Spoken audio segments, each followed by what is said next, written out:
I'm Jason Dudgeon. I play guitar, do backing vocals. I am Matt Taylor. I play keyboards, vocals, and occasional guitar. I'm Elisa McCabe. I play synthesizer and backing vocals. And that's what we do live. I mean, on the recordings, we all play kitchen sinks of varying variety of kitchenness and sinkiness. Kitchen sinks on every song. Yes. Bode kitchen sinks. yeah. Some electric kitchen sinks. Mm-hmm. So I just got a new kitchen sink amp. Yeah. For my kitchen sink. Mm-hmm. Sounds pretty good. So when we're talking about kitchen sinks, we're not talking about kitchen sinks, are we? No, seriously, for the recording, we try to do as many different instruments as we can. Yeah. Like I did some musical saw on the first album, and on what's going to be the second album. Yeah, this is Treble Treasure Chest. It's our debut album on Jigsaw Records from Seattle, Washington. It was self-released. Initially, our friend Alex Lazovic put it out on his label, the Carpathian Cassette label. We're out of the tapes, but anyway, there's still some in some of the brick-and-mortar stores here in Louisville. Mm-hmm. And then it was re-released on CD by Jigsaw Records. And the three of us are on it, obviously, and John Kleemeyer, who can't be here tonight, who plays drums with us live, he's on the album, as are 31 other people that play in some combination of adding kitchen sinks.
Talk about how you all came together as a band. Didn't you all weren't you all on message boards or something like Elephant Six? Oh, is that how you all came together? That's so because we had all played together in Tell Me, but before that, there was a show that was booked. My previous band, the Genius File, was playing a show with the American Revolution in Lexington, Kentucky. That was a band that Robert Schneider had with his brother-in-law Craig Morris. And they're not doing anything right now, but for a while they were doing their kind of garage rock thing. I'd had their album for it was completed a couple of years before it came out, and I'd had the CDR of it that Robert gave me. I thought it was this awesome garage rock Nuggets kind of stuff. And then I think this is probably still before that show. We played a show with it. The Genius File played a show with him, and I knew oh my god, because I never shared a bill with any of the Elephant Six related bands before that point, and I posted on Elephant Six Town Hall, this online fan community message board, hey, the show is happening, and if anybody in the Kentucky area wants to go see this in Lexington. And Jason was on there. Mm-hmm. So I saw it, and I really wanted to see the show too, so I went down there and really enjoyed it. And I saw Genius File for the first time. And so Robert Schneider from the American Revolution knew that we were both from Louisville, so he introduced us. And just after that, we kept seeing each other at shows. We liked a lot of the same bands and started playing music together ourselves. Tell me about Tell Me. Well, it was a group that Jason and I were college friends, and so that was a group that we had with a couple of other of our friends, and then we met Matt, and he started playing keyboards with us. I was the Billy Preston of the group. Yeah, Mhm. yeah. Just kind of outside man, just kind of adding some tickling of ivories. It was just a pretty short-lived group. So when Ryan, who was in Matt's band, the Genius File, moved out, where did he move to? So Virginia. To Virginia. He moved to Virginia, and then so there was an opening on guitar. And you invited me to play, and I was like, "Whoa, this is so really cool."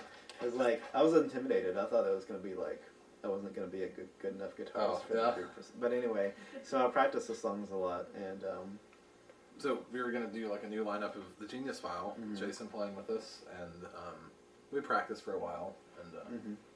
yeah. Then our friend Donovan, who was in the Genius File, so we were going to continue on with him, and I don't know who was. We talked about different, possible drummers. So John Fleemeyer, the final drummer in the Genius File, the drummer in Plastic Bubble, he wasn't going to be in that lineup for the Genius File. Sorry, John. But anyway, Why wasn't he going to be in that lineup? well, because I think Steven was down for playing with us, and John didn't like Donovan's playing. Oh. John was like, I'm not going to play with Donovan. And I told Steven that, and Steven, who was always reluctant to ever play with us, was like, Donovan's been playing longer and John's fucking been alive. And then I remember telling John that. I was like, yeah, but he's been playing bad for as long as... So, God love John. He's a dick. That's why. Yeah. Like, we could say that because we're like family now. Yeah. But, yeah. But anyway, he's playing with his jazz family tonight. Anyway. So Donovan passed away, and so that lineup, ended up not happening. But we had, great chemistry with us all playing together, and I think we had already recorded some stuff which is on the Plastic Bubble album was going to be on the next Genius File album. Mm-hmm.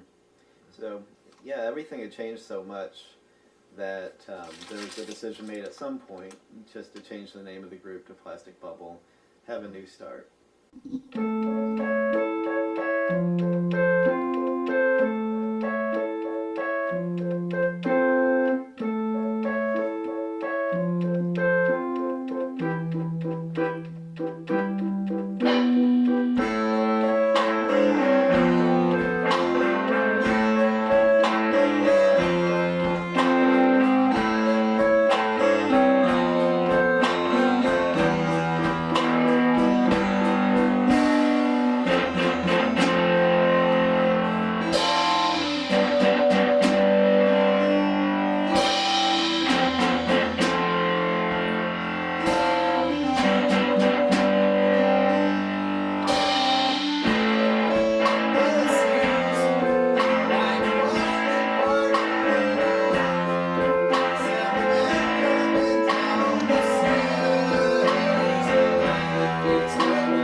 I was waiting for your special effect. Oh.